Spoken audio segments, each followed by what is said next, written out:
नमस्कार। जैसा कि बच्चों पिछले लेक्चर्स में हम पढ़ रहे थे कंपनियों का आंतरिक पुनर्निर्माण, इंटरनल रिकंस्ट्रक्शन ऑफ कंपनी। तो आंतरिक पुनर्निर्माण के 3 प्रारूप मैंने आपको बताए थे। अंश पूंजी में परिवर्तन, दूसरा होता है अंश पूंजी में कमी करना, और तीसरा होता है कंपनी के सदस्यों, ऋण पत्रधारियों एवं लेनदारों के साथ अनुविनिवेश की योजना अपनाना। पहला पॉइंट, अंश पूंजी में परिवर्तन। ये हमने पिछले लेक्चर्स के अंदर पढ़ा था और आज हम पढ़ते हैं अंश पूंजी में कमी करना, रिडक्शन इन शेयर कैपिटल।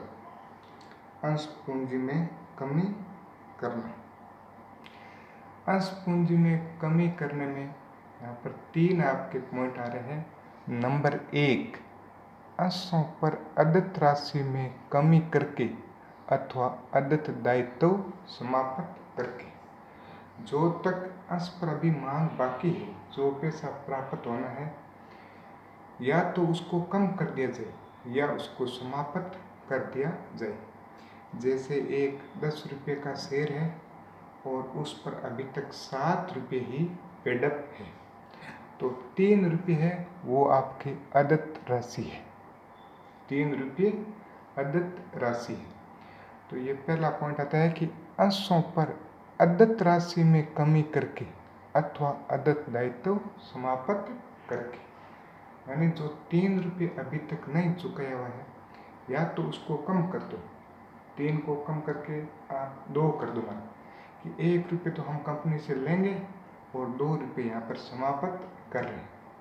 या उस पूरे को 3 रुपये जो अनपेड है उसको समाप्त कर दो, तो वो शेयर है वो 7 रुपये का ही हो जाएगा। तो इसमें एंट्री होती है आपके old denomination share capital account debit to new denomination share capital account. जैसे 10 रुपये का शेयर है तो ओल्ड डिनोमिनेशन में आएगा ₹10 शेयर कैपिटल अकाउंट डेबिट। और जैसे 10 रुपये का शेयर है और उस पर 7 रुपये पेडअप है, अब हम उसको 7 रुपये का बना रहे हैं। 3 रुपये जो अदत्त राशि है उसको हम समाप्त कर रहे हैं।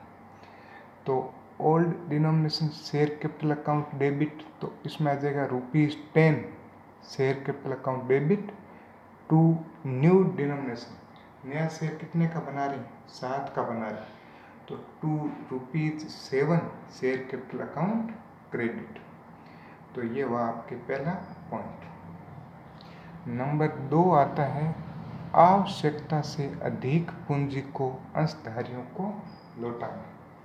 कंपनी के पास यदि कैपिटल ज़्यादा हो तो वो अंशधारियों को लौटा देती। इसमें 2 पॉइंट हैं। एक तो है जब अंशों के अंकित मूल्य में परिवर्तन किया जाए, और दूसरा होता है जब अंशों के अंकित मूल्य में परिवर्तन न किया जाए। जैसे 10 रुपये का एक शेयर है और कंपनी 2 रुपये वापस लौटा रही है, तो एक तो ये होता है कि 10 रुपये का शेयर है, 2 रुपये वापस लौटा रही है, तो अब शेयर है वो 8 रुपये का बना दो, शेयर 8 रुपये का बना दो। यह अवसर होता है कि शेयर को 10 रुपये का ही रहने दो और 2 रुपये वापस लौटा दो, तो उस पर 8 रुपये पेडअप हो जाएंगे और 2 रुपये कंपनी इन फ्यूचर के अंदर कभी भी वापस मांग सकती है। तो पॉइंट है आवश्यकता से अधिक पूंजी को अंशधारियों को लौटाना। और इसमें अपने पहला देख रहे हैं जब अंशों के अंकित मूल्य में परिवर्तन किया जाए। परिवर्तन करना है, 10 रुपये का शेयर है, 2 रुपये हम वापस लौटा रहे हैं और शेयर को 8 रुपये का बना रहे हैं।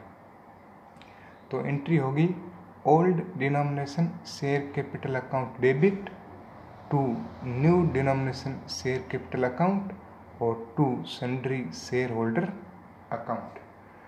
ओल्ड डिनोमिनेशन 10 रुपये का है, ₹10 share capital account debit to new denomination 8 रुपये का बना रहे तो ₹8 शेयर कैपिटल अकाउंट क्रेडिट और 2 सन्ड्री शेयर होल्डर अकाउंट। 2 रुपये हम शेयर होल्डर को वापस लौटा रहे हैं तो 2 रुपये इसमें आ जाएंगे। फिर सन्ड्री शेयर होल्डर को पेमेंट करेंगे। Sundry share holder account debit to bank, यहाँ पर 2 रुपये का इसको पेमेंट हो जाएगा। ये तो हुआ कि जब अंशों के अंकित मूल्य में परिवर्तन किया जाए। और अब दूसरा पॉइंट है, जब अंशों के अंकित मूल्य में परिवर्तन न किया जाए। शेयर 10 रुपये का है, 2 रुपये वापस लौटा रहे हैं, लेकिन शेयर को 10 का ही रख रहे हैं वापस, यानी इस पर 2 रुपये आपके अनपेडअप हो जाएगा और कंपनी बाद में इस पर मांग सकती है। तो इसकी एंट्री होती है जब अंशों के अंकित मूल्य में परिवर्तन न किया जाए। तो एंट्री होगी share capital account debit to sundry share holder account. 2 रुपये से ये एंट्री हो जाएगी। और फिर सन्ड्री शेयर होल्डर को पेमेंट करेंगे तो sundry share holder account debit to bank 2 रुपये। और अंश पूंजी में तीसरा पॉइंट आता है प्रदत्त अंश पूंजी में कटौती करना। पेडअप कैपिटल के अंदर reduction in paid up capital. Paid up capital में जब कंपनी कटौती करती है तो कंपनी एक खाता खोलती है कैपिटल रिडक्शन अकाउंट, पूंजी कटौती खाता, या इस खाते के स्थान पर कभी कभी खोलती है रिकंस्ट्रक्शन अकाउंट, पुनर्निर्माण खाता। सामान्य तौर पर ज़्यादातर कैपिटल रिडक्शन अकाउंट पूंजी कटौती खाता ही खोला जाता है। अब प्रदत्त अंश पूंजी में कटौती करने पर जर्नल एंट्रीज किस प्रकार होती है वो मैं आपको बताता हूँ। नंबर 1, जब पूर्वाधिकार अंशों व इक्विटी अंशों का अंकित मूल्य घटा दिया जाए। जैसे शेयर है 10 रुपये का और फुली पेडअप है वो, और उस पर 2 रुपये कंपनी है वो कटौती कर रही है। तो इसमें 2 परिस्थिति होगी। एक तो शेयर को तो 10 का ही रहने दे, एक ये है कि 2 रुपये की कटौती करी तो शेयर को 8 रुपये का बना दे।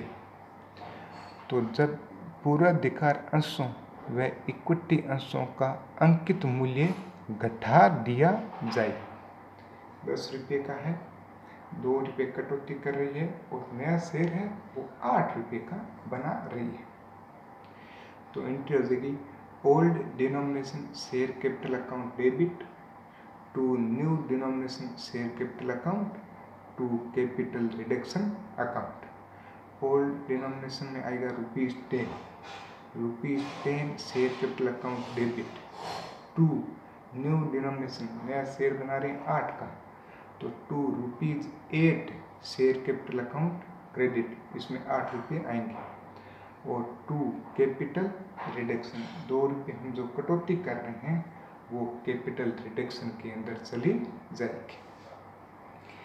2 नंबर इसमें आता है जब अंशों के अंकित मूल्य में परिवर्तन न किया जाए किंतु प्रदत्त मूल्य घटा दिया जाए। 10 रुपये का शेयर है, 2 रुपये पेडअप कैपिटल में कंपनी कटौती कर रही है, लेकिन कंपनी शेयर का मूल्य जो अंकित मूल्य है नॉमिनल वैल्यू वो 10 रुपये ही रख रही है। यानी प्रदत्त पूंजी में कटौती करना लेकिन अंकित मूल्य में कोई परिवर्तन न किया जाए। तो किस प्रकार एंट्रीज होती है?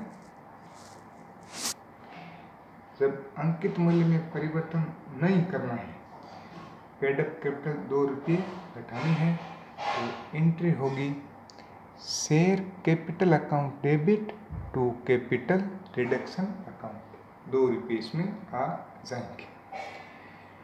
3 नंबर आता है आपके पूंजीगत संचय, सामान्य संचय अथवा अन्य किसी संचय में जमा शेष है, कैपिटल रिजर्व है, जनरल रिजर्व है या और कोई रिजर्व है, और उसको अपने पूंजी कटौती खाते में ट्रांसफ़र करना है, कैपिटल रिडक्शन अकाउंट में।